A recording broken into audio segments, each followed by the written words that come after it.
Assalamualaikum warahmatullahi wabarakatuh. Selamat pagi, kembali lagi di Kering Kelas Daring.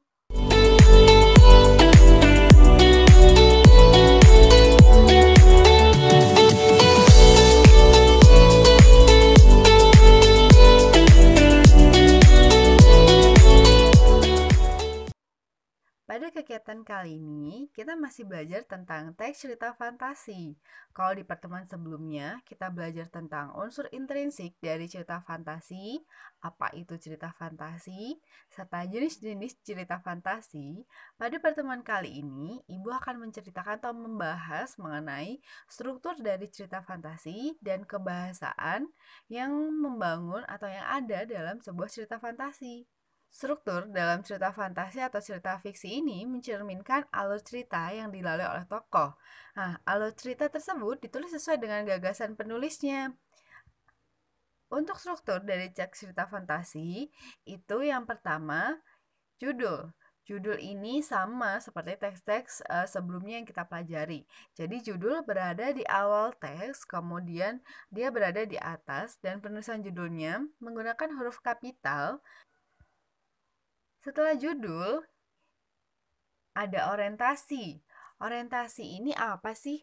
Orientasi merupakan pengenalan atau pendahuluan. Jadi di bagian orientasi itu biasanya penulis menceritakan tokohnya atau latarnya seperti itu. Jadi pengenalan terlebih dahulu terhadap tokoh atau terhadap latar dari cerita fantasi tersebut. Setelah orientasi, ada komplikasi. Komplikasi merupakan konflik atau masalah yang muncul. Jadi setelah pendahuluan atau pengenalan, muncullah konflik atau masalah. Nah, konflik atau masalah ini merupakan struktur dari komplikasi. Jadi adanya masalah yang menjadi fokus utama dari cerita fantasi itu apa? Biasanya terletak di struktur komplikasi. Gitu. Setelah struktur komplikasi, ada struktur klimaks. Klimaks ini merupakan puncak masalah. Jadi masalah yang telah diceritakan atau dijabarkan di konflik atau masalah itu tadi kemudian menemui titik akhir. Titik akhirnya itu ada di klimaks atau puncak masalah. Setelah klimaks, itu yang terakhir adalah resolusi. Resolusi ini merupakan penyelesaian. Biasanya resolusi ini memberikan amanat-amanat atau memang amanatnya kadang terkandung dalam resolusi ini atau struktur resolusi ini. Kemudian biasanya resolusi ini juga menceritakan akhir dari cerita fantasi. Seperti itu struktur-struktur dari teks cerita fantasi. Sudah jelas ya? Selanjutnya kita akan masuk ke unsur kebahasaan yang dimiliki oleh cerita fantasi. Yang pertama, itu ada unsur penggunaan kata sifat. Penggunaan kata sifat ini untuk menerangkan kata benda. Dalam hal ini, kata sifat biasa digunakan untuk mendeskripsikan penampilan fisik dan kepribadian tokoh. Nah, ini contoh dari kata sifat. Ada kalimat nih dari cuplikan sebuah teks cerita fantasi. Lombok juga punya hutan yang lebat dengan beragam flora dan fauna yang tak kalah indah. Nah, di kalimat ini ada kata hebat, kemudian ada kata kalah. Kata hebat dan kata kalah merupakan contoh dari penggunaan kata sifat dalam teks cerita fantasi. Gitu ya. Jadi nanti kalian kalau menemukan kata sifat, cari aja yang menunjukkan kata sifat, misalnya lebat, kalah, atau pendiam, baik gitu. Jadi sifat-sifat yang dimiliki oleh makhluk hidup atau tokohnya. Seperti itu. Unsur kebahasaan yang kedua itu ada penggunaan kata keterangan. Apa sih penggunaan kata keterangan itu?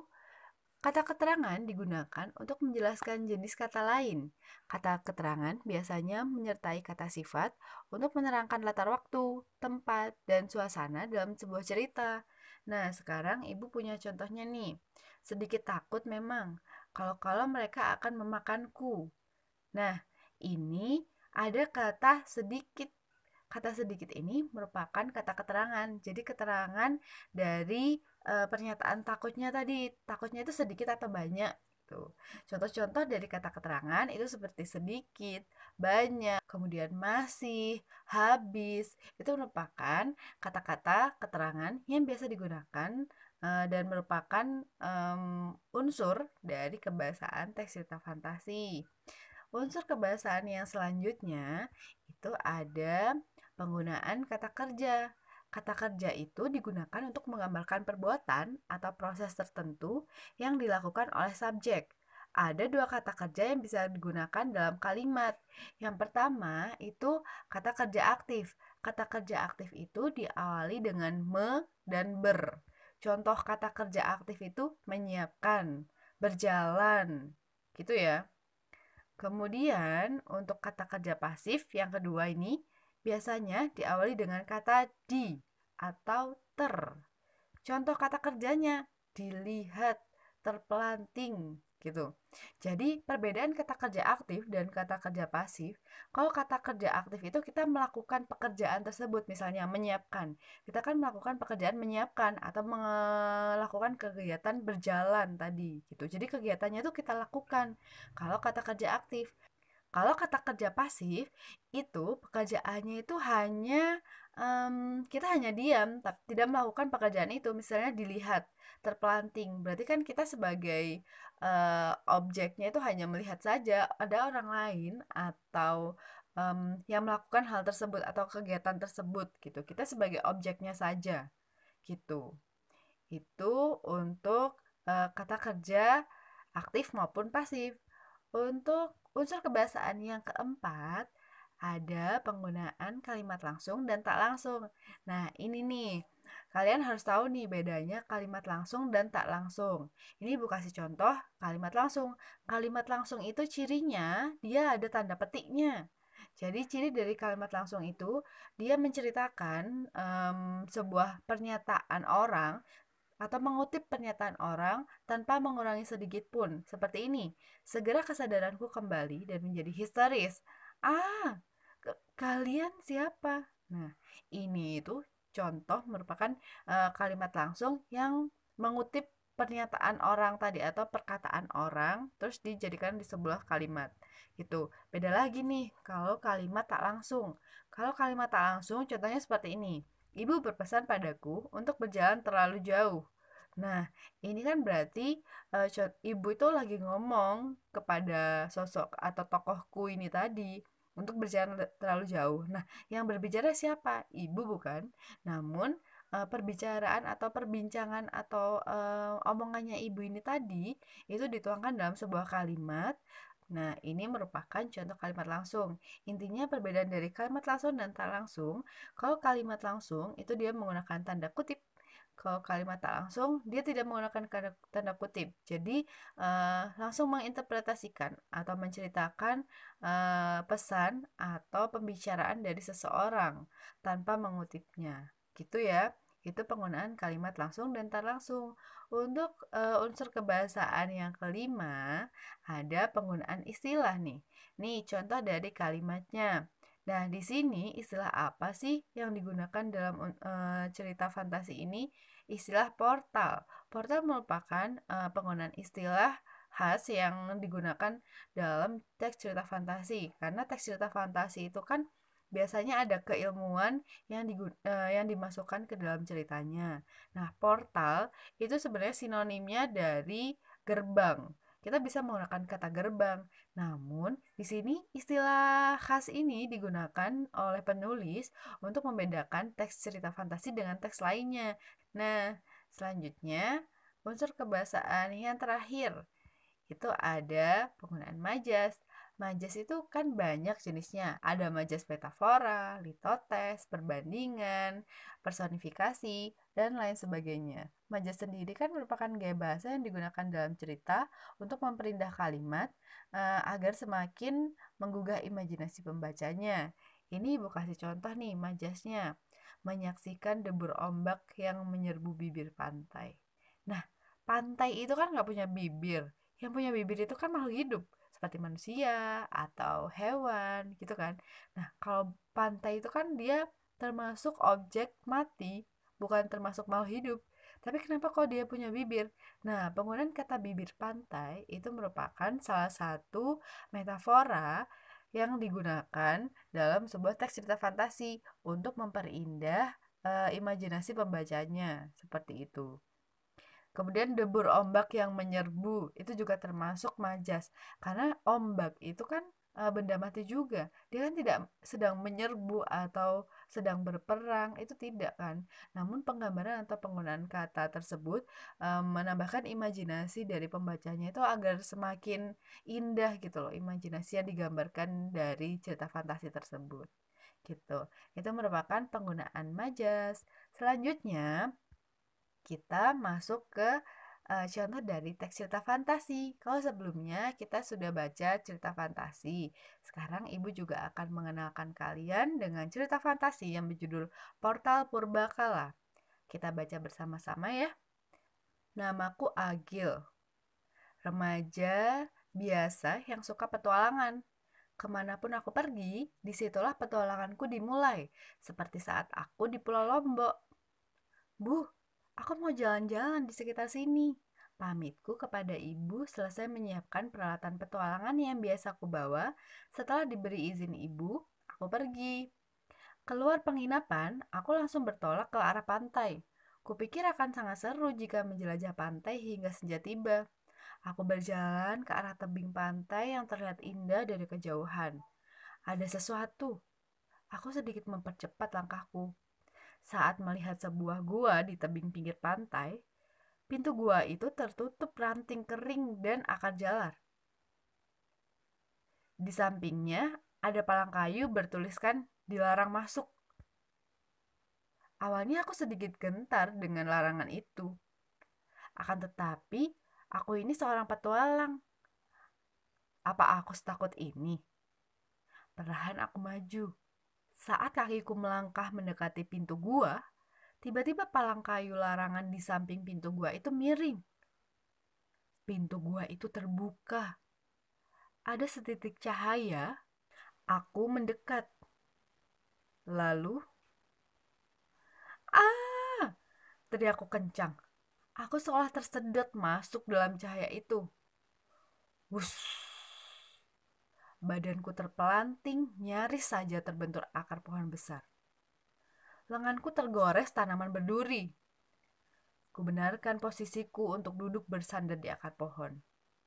Masih pusing, kupukul-pukul kepalaku untuk menyadarkan diri. Kesadaranku perlahan kembali meski ada sedikit pening. Aku pun mencoba berdiri sambil berpegangan pada pohon. Aku menoleh ke kanan dan ke kiri sambil merontokkan tanah yang mengotori pakaian dan tubuh. Di mana ini sebenarnya? Tanyaku masih penasaran dan terheran-heran dengan keadaan di sekeliling. Segalanya terlihat aneh. Tumbuhannya, hewannya, bahkan hawanya. Semakin aku masuk ke hutan itu, terlihat kepulan asap. Lama-lama juga terdengar bunyi benturan batu. Seperti ada tanda kehidupan. Segera aku menuju sumber suara itu. Memang benar, ada penghuni selain diriku di hutan ini. Aku melihat seorang dewasa memukul-mukul batu. Di sisi lainnya, aku melihat anak laki-laki seusiaku sedang memanggang daging. Wah, seseorang mengagetkanku. Kukira mereka mengetahui kedatanganku. Aku terkejut dan langsung lari untuk bersembunyi di balik pohon besar tadi. Tanpa kusadari, di balik pohon itu juga ada seseorang yang menghadang dengan membawa gada dari batu. Kembali aku terkejut, tetapi tidak langsung lari seperti tadi. Aku justru bergeming. Rasanya aku sudah berubah menjadi mayat, pucat. Sebelum aku limbung, seseorang yang tadi menepuk tangan di depan mukaku, segera kesadaranku kembali dan menjadi histeris. Ah, sedikit takut memang. Kalau mereka akan memakanku. Mereka mendekat. Mereka berkeliling memandangiku. Mereka diam, lalu saling menoleh dan menganggukkan kepala. Apa artinya itu? Apa aku diculik? Atau justru aku benar-benar akan dimakan? Mereka semakin mendekat. Aku mundur. Tiba-tiba ia mencopot kostum dan topeng yang dikenakannya. Tadi, ia memang tampak seperti manusia purba. Kau bisa bahasa seperti aku? Tanyaku sedikit tergagap. Mereka mengangguk dan mengajak berjabat tangan.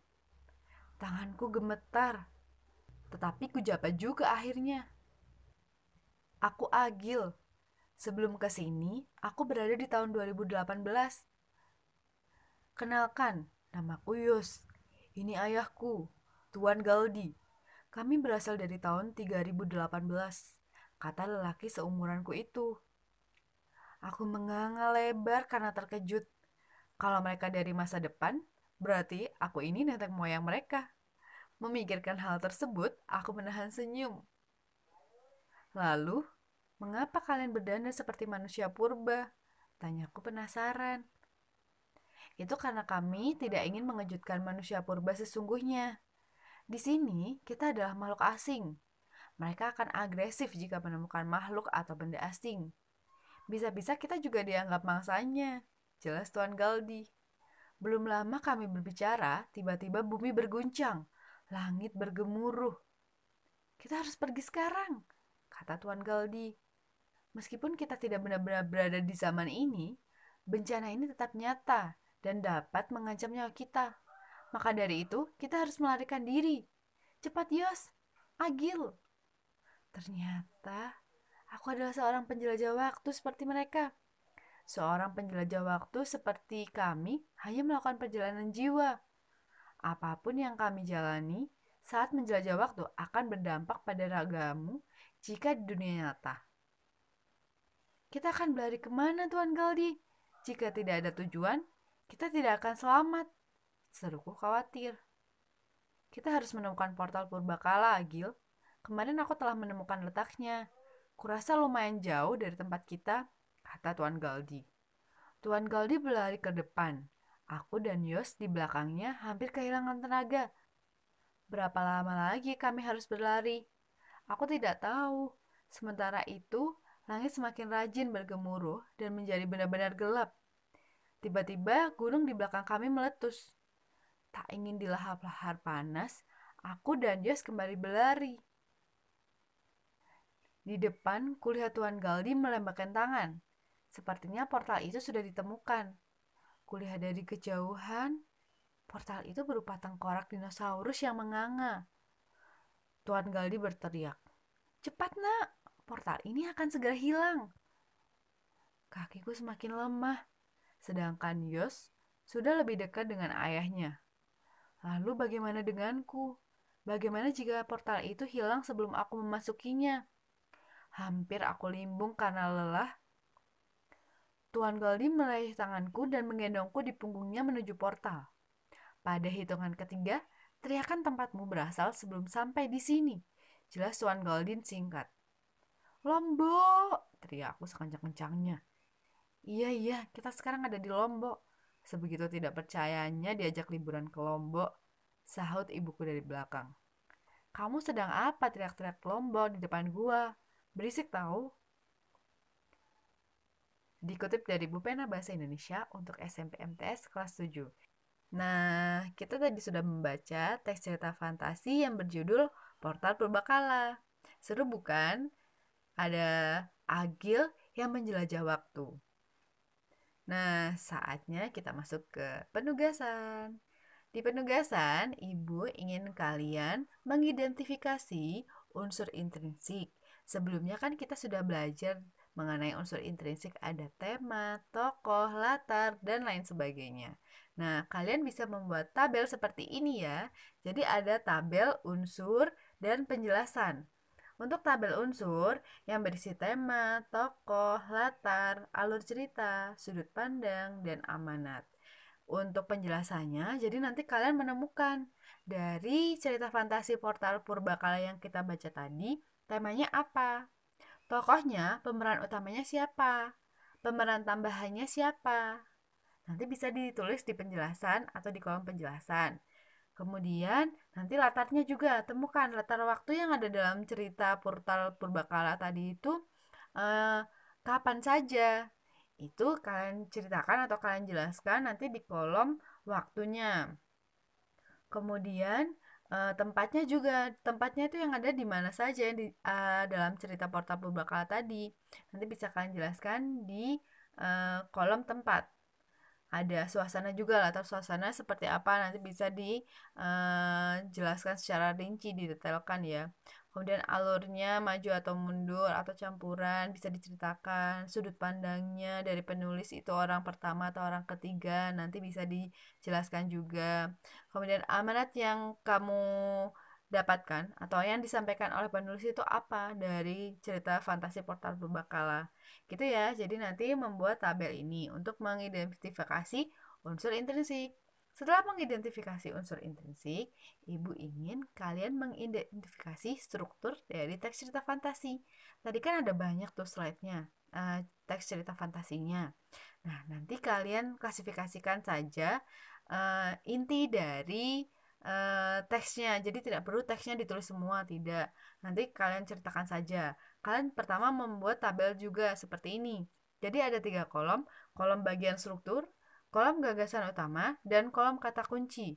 Untuk gagasan utama, karena paragrafnya banyak dalam sebuah struktur, jadi nanti kalian cukup mengambil kesimpulan aja. Kesimpulan dari struktur pendahuluan itu apa sih? Nanti bisa kalian ceritakan, kalian deskripsikan di kolom gagasan utama. Untuk kata kunci bisa temukan 2 sampai 3 kata kunci saja cukup. Tidak perlu lebih gitu. Ibu kasih contoh ya, misalnya nih, pendahuluan. Pendahuluannya tadi kan diceritakan bahwa Agil itu remaja yang suka petualangan. Kemudian dia sedang di Pulau Lombok dan lain sebagainya. Jadi nanti bisa kalian jelaskan di gagasan utamanya gitu. Terus berarti kata kuncinya kan ada tokohnya si Agil, petualang, kemudian di Lombok gitu. Itu yang kolom pendahuluan. Nanti untuk kolom kompilasi, klimaks, penyelesaian dan nilai kehidupan bisa kalian temukan sendiri di teks bacaannya ya. Selanjutnya, setelah mengidentifikasi struktur dari teks cerita fantasi, Ibu juga ingin kalian melakukan identifikasi juga untuk unsur kebahasaannya. Tadi kan kita sudah belajar unsur-unsur kebahasaan yang ada dalam teks cerita fantasi. Nah, kalian juga bikin tabel juga ya. Jadi ada unsur kebahasaan kolomnya, terus ada kalimat dalam teksnya seperti apa, maknanya apa. Jadi kalian cari di dalam teks portal Purbakala tadi itu apakah ada kata sifat. Kalau memang ada kata sifat, kalian temukan, kalian tulis. Setelah kalian temukan, kalian tulis kata sifatnya itu apa saja. Terus maknanya apa dari kata sifat tadi. Gitu. Berikut juga untuk kata keterangan, kata kerja, kalimat langsung dan tidak langsung, istilah, dan majas. Karena teksnya sangat banyak, Ibu batasi untuk penemuan kata sifat 5 saja. Jadi masing-masing kalian temukan 5. Kata sifat 5, kata keterangan 5, kata kerja juga 5.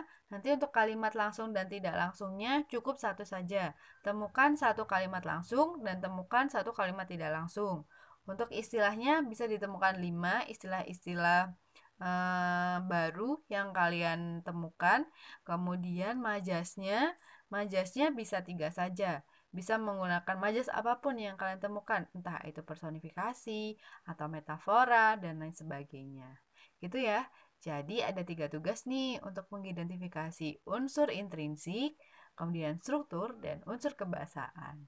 Selamat mengerjakan. Terima kasih sudah menonton dan mengikuti pembelajaran hari ini. Semoga kalian sehat selalu.